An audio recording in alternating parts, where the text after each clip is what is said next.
샬롬. 오늘은 하박국 1장 1절로 11절에 있는 본문의 말씀을 통해 어찌하여라고 하는 제목으로 함께 은혜 나누기를 원합니다. 하박국서는 연대적으로 따지자면 대략 주전 608년에서 606년 사이에 하박국 선지자가 기록한 것으로 전해지고 있습니다. 하박국이라는 이름은 품에 품은 자, 껴안은 자라고 하는 의미를 담고 있는데, 하박국 선지자가 하나님으로부터 예언을 받을 때는 남유다가 기울어지는 여호아스, 여호야김, 여호야긴 시대를 배경으로 하고 있습니다. 하박국서의 주제는 하나님의 의입니다. 의로운 하나님께서 죄악 가운데 놓인 남유다를 가만히 내버려 두시는 것과 어떻게 불의로 가득한 이방 나라 바벨론을 통해 유다를 징벌하실 수 있는가를 따져 물었습니다. 이와 같은 하박국서는 또 다른 면에서 하나님의 의를 입증하기 위해서 기록했다고 봅니다. 하박국은 비록 하나님께서 불의한 나라를 들어 유다를 징벌하시지만 그분의 계획은 완전하며 모든 불의에서 궁극적으로 심판받게 될 것이라는 것을 깨닫게 합니다. 하나님은 믿음의 최고의 대상이시며 의로운 사람은 언제나 믿음으로 살아야 하는 것을 강조하고 하나님의 성품과 계획을 기도를 통해 고백하며 찬양하는 것이 하박국서입니다. 하박국 선자가 하나님께 예언의 말씀을 받을 때 남유다는 아수르에 의해서 북이스라엘이 그렇게 비참하게 멸망당하는 모습을 보았음에도 불구하고 남유다가 정신을 차리지 못했습니다. 남유다는 오히려 죄악과 폐악과 겁탈과 강포와 변론과 분쟁이 가득했으며 하나님의 말씀인 율법에 대하여는 해이해졌고 하나님의 공의와 정의가 전혀 시행되지 않았습니다.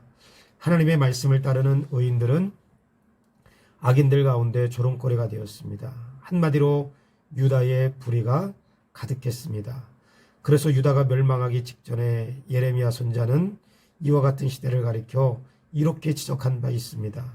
예레미야 2장 13절, 내 백성이 두 가지 악을 행하였나니 곧 그들이 생수의 근원이 되는 나를 버린 것과 스스로 웅덩이를 판 것인데 그것은 물을 가두지 못할 터진 웅덩이들이니라. 하나님을 버리고 우상 숭배하고 터진 웅덩이와 같은 이방 나라를 하나님보다 더 의지했습니다. 그것만인가요?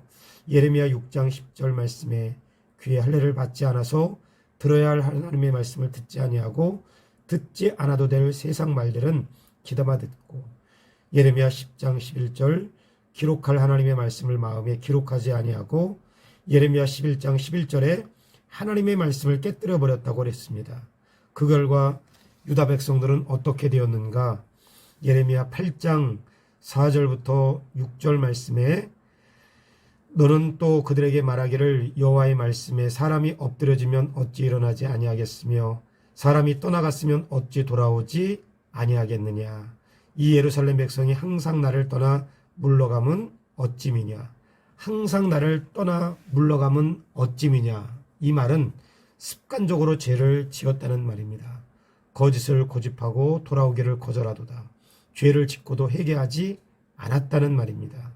그들이 정직을 말하지 아니하며 정직하지 않았습니다. 악을 뉘우쳐 내게 행한 것이 무엇인가 말하는 자가 없고 죄악을 행했다는 말입니다. 습관적으로 죄를 짓고 회개하지 아니하고 정직하지 않고 죄악을 행했다는 말입니다. 그러니까 하박국 선자가 탄식하는 것입니다. 죄악과 폐악과 강포와 겁탈과 변론과 분쟁이 가득하여 내가 부르짖어도 왜 하나님께서 듣지 아니하시고 내가 외쳐도 왜 하나님께서 구원치 않으십니까? 한마디로 왜 하나님은 유다 백성들을 향해 침묵하고 계십니까? 왜 하나님은 이 불의를 보고도 침묵하고 계십니까? 이 말은 당신이 정말 하나님 맞습니까? 당신 정말 살아계신 분 맞습니까? 이런 말입니다.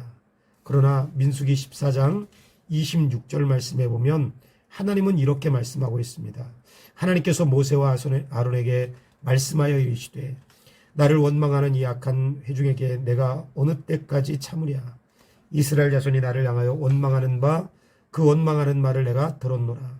그들에게 이르기를 여호와의 말씀에 내 삶을 두고 맹세하노라. 너희의 말이 내 귀에 들린 대로 내가 너희에게 행하리니 하나님께서 다 들으셨습니다. 하나님께서 다 들으신 바대로 행하셨습니다. 열왕기하 20장 5절 말씀에도 너는 돌아가서 내 백성 주권자 히스기야에 이르기를 왕의 조상 다윗의 하나님 여호와의 말씀이 내가 내 기도를 들었고 내 눈물을 보았노라. 내가 너를 낫게 하리니 내가 3일 만에 여호와의 성전에 올라가겠고. 하나님은 원망하고 불평하는 소리 죄악만 들으시는 것이 아니라 히스기야의 기도할 때 그 기도 소리를 들으시고 통곡하여 올 때 그 눈물 보셨다고 말씀하십니다. 하나님은 침묵하지 않으셨습니다. 로마서 2장 6절 하나님께서 각 사람에게 그 행한 대로 보응하시되 하나님은 행한 대로 라는 말씀처럼 다 보고 계십니다. 다 듣고 계십니다. 심지어는 하나님을 위하여 흘린 눈물 한 방울까지라도 다 보고 계시고 당신의 백성의 탄식 소리, 지금 하박국이 탄식하는 것까지 다 듣고 계십니다.